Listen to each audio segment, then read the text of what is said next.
ავტორი კვლავ გვთავაზობს ასეთ შემთხვევებს, წმინდა ცხოვრებითა და იშვიათი მოღვაწეობით გამორჩეული მეუდაბნო ერთ საღამოს თავის სენაკში ხმადაბლა ლოცულობდა, უცებ მის წინ თვალის მომჭრელად განათდა და მეუდაბნოებს წარმოუდგა ანგელოზთა დარი სილამაზის ჭაბუკი. მოღვაწეს წესად ჰქონდა თავის შორს დაეჭირა გრძნობადი მოვლენებისაგან, რა სახისაც უნდა ყოფილიყო იგი. ამიტომაც სიმშვიდე შეინარჩუნა, ყურადღებაც არ მიაქცია ამ მოჩვენებას და ხმადაბლა განაგრძო ლოცვა, მაგრამ ჭაბუკი არ გაქრა. ამან განაცვიბრა მეუდაბნოე, უფრო ის გაუკვირდა, რომ მას არ ეშინოდა არ ჯვარისა და არც ლოცვის. ვინ ხარ? ბოლოს კაცრად კითხა მეუდაბნოემ. შენი ფარველი ანგელოზი, შვიდად მოვლენილმა. აქ რა გინდა? უფალი ღმერთისგან ნაბრძანები მაქვს, გესტუმრო ჩემი ნამდვილი სახით და აი მეც მოვედი შენთან. ეს მე არ მჭირდება, შენიშნა მეუდაბნოემ, ადგა და ლოცვას შეუდგა. ანგელოზი არ ქრებოდა, იქმნებოდა შთაბეჭდილება, თითქოს ბერთან ერთად ისიც ლოცულობდა. მეუდაბნოეს ვერ გაეგო, რას ნიშნავდა ეს უცნაური გამოცხადება და თავისთვის მსჯელობდა, თუ ეს დემონია, მაშინ ჯვარი და ლოცვა უეჭველად შემუსრავდა მას და გააქრობდა მოჩვენებას. რით დამარწმუნებ, რომ ნამდვილად ღმრთის ანგელოზი ხარ? ცოტა ხნის დაფიქრების შემდეგ შეეკითხა მეუდაბნოე. რითაც გსურს, მიუგო მან და განაგრძო. იცი რომ დემონებს ეშინიათ ჯვრის ძალისა და გამოსახულებისა, მაგრამ მე არ მეშინია, როგორ ხედავ, მე თაყვანს ვცემ ღმერთს და ჯვარს. აქ ანგელოზმა პირჯვარი გადაიწერა და მობიერებით ახსავსე გძალვით დაეცა ქრისტეს ჯვრის გამოსახულების წინაშე. მეუდაბნოე შეყოყმანდა. კიდე რას მოითხოვ ჩემგან? კითხა წამომდგარმა ანგელოზმა. ხომ ხედავ, რომ არათუ არ მეშინია ჯვრისა და ვეთაყვანები კიდეც მას. მაშასედამე მე შენი მფარველი ანგელოზი ვარ. შესაძლოა, შვიდად მიუგო მეუდაბნოემ, მაგრამ შენ მაინც არ მჭირდები. შენი ხილული სახით, ჩვენი მფარველი ანგელოზები უხილავნი არიან, ესე იგი ჩემია არ აგჯერა? არასდროს დაგიჯერებ, გადაჭრით უთხრა ბერმა. ღვთის გულისთვის გამშორდი, ვინც უნდა იყო, თუნდაც მთავარ ანგელოზი. მე არ მჭირდება შენი ხილული თანამყოფობა, შენ ყურადღებას მიფანტავ ლოცვის დროს და უკვე ეს ადასტურებს, რომ ანგელოზი არ ხარ. ამაოდ ირჯები, შეეპასუხა იგი. მე არ წავალ, იმიტომ რომ ნაბრძანები მაქვს შენთან დარჩენა. ნება შენია, ცივად მიუგო მეუდაბნოემ. სანამ სულიერ მამას არ დავეკითხები და მისგან არ მივიღებ ბრძანებას, არ მსურს გიცნობდე. განვეთ ჩემგან, ასეთი სახით არ მჭირდები. და მეუდაბნოე ლოცვად დადგა.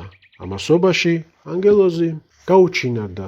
მანამდე კი დახპირდა, შემდეგ ღამეს ისევ მოვლინებოდა ისეთივე სახით. როდესაც გათენდა, მეუდაბნოე მივიდა თავის სულიერ მამასთან და უამბო ხილვის შესახებ. ის ჩააფიქრა ჯვარისადმი თაყვანისცემამ, პირჯვრის გადაწერამ და ლოცვის მიმართ შიშის არ ქონამ, რაც ეშმაკების ქმედებებისთვის თვისობრივი არაა, თუმცა მეუდაბნოეს აუგზალა ხილვასთან საუბარი და ურთიერთობა მისი განმეორების შემთხვევაში. აკურთხა მხოლოდ ელოცა და უყურადღებოდ დაეტოვებინა სულიერი სამყაროს ეს გამოვლინება. მოღვაწე ესეც მოიქცა.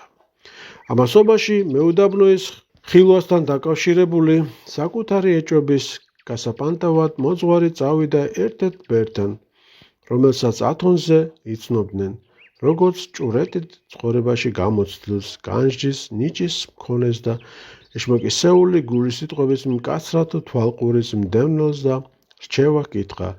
რა უნდა ქნან მეუდაბნოემ ასეთი მოვლენების დროს? არაფერი მიუგო მან. იცოდეს მხოლოდ საკუთარი თავი და ღმერთი. რას ფიქრობ, მოვლენებული ჭაბუკისაგან ჯვრის თაყვანისცემაზე მართლა ანგელოზია? შეიძლება, მაგრამ უფრო დემონი უნდა იყოს. ჯვრის გამოსახულება, რისიც ამ ჭაბუკს არ ეშინია, ჯვრის მხვევა, ამაზე რა სიტყვი? სიტყვა შეუბრუნა მოძღვარმა. იმავეს, რასაც ხილვის შესახებ უპასუხა ბერმა, ცოტა დაფიქრდა და განაგრძო.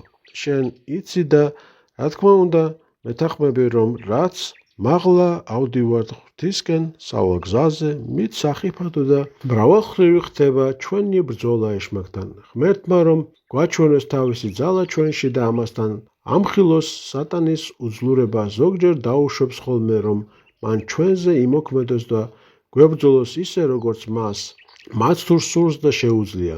ღვთის ასეთი დაშვების შედეგად შესაძლოა ეშმაკს არ ეშინოდეს თავად ჯვრისა და ყოველივე იმისა, რაც სხვა შემთხვევებში მისთვის ღმრთის რისხვასავით ზარდამცემი და დამღუპველია. რა დარჩენია მეუდაბნოეს, თუ კი განმეორდება ხილვა, იქნებ მართლა ანგელოზი ევლინება? შეეკითხა მოძღვარი ბერს. მოვლინებულმა თუნდაც თავად ქრისტეს სახე მიიღოს, მერე რა? უფლის ამაღლების შემდგომ ჩვენთვის სასარგებლოა უფრო მისდამი რწმენა, ვიდრე მისი ხილვა.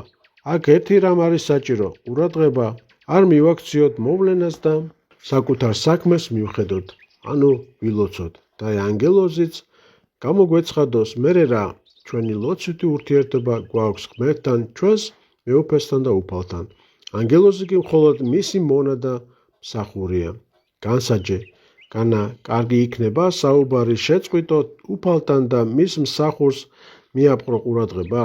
თუ იმ მეუდაბნოეს მართლა ევლინება ღვთის ანგელოზი, არ უნდა შეიწყნაროს იგი. ანგელოზი შეურაცხყოფად არასდროს მიიღებს ლოცვის დროს მისდამი გამოჩენილ ყურადღებობას, რადგან იცის ღმერთთან ჩვენი ლოცვითი ურთიერთობის ღვთაებრივი მნიშვნელობა და არათუ არასდროს შეგვიშლის ხელს, არამედ პირიქით მას მართებს უფრო აღანთოს კაცის სწორი და მოუკლებელი ლოცვისათვის. და თუ ანგელოზი მისი თანადგომის დროს მისდამი გამოჩენილი გულცივობით განაწყენებული ხელს შეუშლის ღმერთთან ჩვენს ლოცვით საუბარს, მაშინ ასეთ ანგელოზს არათუ ჯვარს ემთხვეოდეს, თუნდაც ჯვრებში იყოს ჩაფლული, ნუ შეიწყნარებ, ის წინააღმდგომია. ამგვარად ჩემი რჩევა იგივეა, არათუ შეიწყნარო, არამედ სულიერი სამყაროს ხილულ გამოვლინებათა ნახვაც არ უნდა მოისურვო. ეს ჩვენ არც გვჭირდება და არც სარგებელს გვძენს, საფრთხეს კი უამრავს შეიცავს. ჩვენს გონებისმიერ ბრძოლაში ყველაზე უკეთ ვხედავთ ურთიერთ საპირისპირო ძალთა მოქმედებას. ამ დროს ვიგებთ, როგორია სატანური უტიფრობა და ბილწი გულის სიტყვები. იმასაც ცხადად ვხედავთ, როგორი ნათელი წმინდა უბიწონი არიან ანგელოზები 7 უშფოთველი აზრების გამოვლინებისას, რომელთაც ისინი აწვდიან ჩვენს გულს, მაშინ როცა სატანა გვაფორიაქებს ქედმაღლურ ანგარებიან და აუხორცებულ ოცნებათა ყველანაირი სიბინძურით და უუკვებელი მრისხანებით. კიდევ რა გითხრა? რად გვინდა ანგელოზის ან სატანის ხილული მოვლენები, როცა უამისოდაც ძალზე კარგად ვიცით ვინც არიან. ჩემი სიტყვების მართებულობაში რომ დაგარწმუნო განაგრძობერმა, ანუ იმაში რომ არ შეიწყნარო მოვლენებულნი, რადგან საშიშნი არიან, მომისმინე რას მოგიყვები ჩემი მეზობელი მეუდაბნოეს შესახებ. როგორც კი ღამით დადგებოდა ლოცვად, ეჩვენებოდა, რომ სენაკის წინა კუთხეში დაკიდებულ ჯვარს უცებ თვალის მომჭრელი, მზეზე კაშკაშა ნათელი იფინებოდა. ჯვრის დიდების ასეთი გაბწყინება ისე მოქმედებდა მლოცველის გულზე, რომ სიხარულით ცას ეწეოდა, როდესაც მეზობელმა ეს გამიმხილა, მე ჯერ ეშმაკისეულ თამაშს მივაწერე, თუმცა მომინდა თავად შემომოწმებინა ხილვა და დაღამებამდე გავემართე ჩემი მეზობლისკენ, როდესაც დაღამდა, ჩვენ სენაკის სხვადასხვა კუთხეში დავსხედით. მე მასპინძელს მივმართე. მომისმინე ძმაო, მე უღირს მგონია, რომ ვერ ვიხილავ შენი ჯვრიდან გამომავალ ნათელს. ამიტომ, როდესაც ჩვეულებრისად შენიშნავ ამ სასწაულს, მეც მითხარი. მასპინძელი დამეთანხმა და ჩვენ უხმოდ დავიწყეთ სკვნილზე ლოცვა უდაბნოს უკან სიბნელეში. 1 საათი წარ იყო გასული, რომ მასპინძელმა საზეიმოდ შესძახა. მამაო, ჯვრიდან ნათელი გადმოდის, თვალსაც კი ვერ ვუსწორებ მას. აღუწერელია სიხარული ჩემი გულისა. ამ ხილვით განცდილი სულიერი აღფრთოვანებით სამღვთო ნათლის სიტფოთი ცას ვეწიე. ბირჯვარი გადაიწერე, ჩავჩუჩულე მას. არ შემიძლია, მამაო, სიხარულმა ისე გამომაცალა ძალა, რომ ხელის აწევაც არ ძალმიც. საწოდავო, ნაღულიანად წარმოვთქვი, მივარდი და ჯვარი გადავსახე. საწოდავო, გაუმეორე მე, სადამდე მიიყვანე თავი შენი უგუნურებითა და ამპარტავნებით. შემდეგ კი ვკითხე, ნათება ისევ არის, თუ უკვე აგაქრა? არაფერი აღარ არის, ახლა უწინდებურად ბნელა, მიპასუხა მან. ხედავ, რა შეიძლება დაემართოს შენს ძმას, მიმართა ბერმა მოძღვარს. როდესაც მოძღვარი მიამბობდა ბერთან თავის საუბარს, მოგვითხრობს წერილობით ავტორი, ამ უკანასკნელის სიტყვები სრულიად ვირწმუნე და გავიხსენე წმინდა ნიკიტა კიეველი დაყუდებული.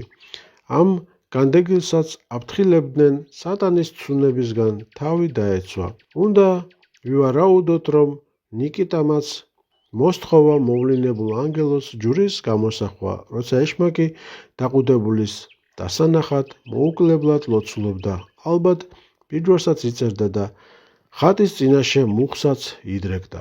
ანგელოზის ლოცვაში ეს ნიშნები რომ არ ყოფილიყო დაყუდებული, მაშინვე მიხვდებოდა და ნათელი ხილვის მიღმა ბნელეთის ანგელოზის ქმედებას ამოიცნობდა.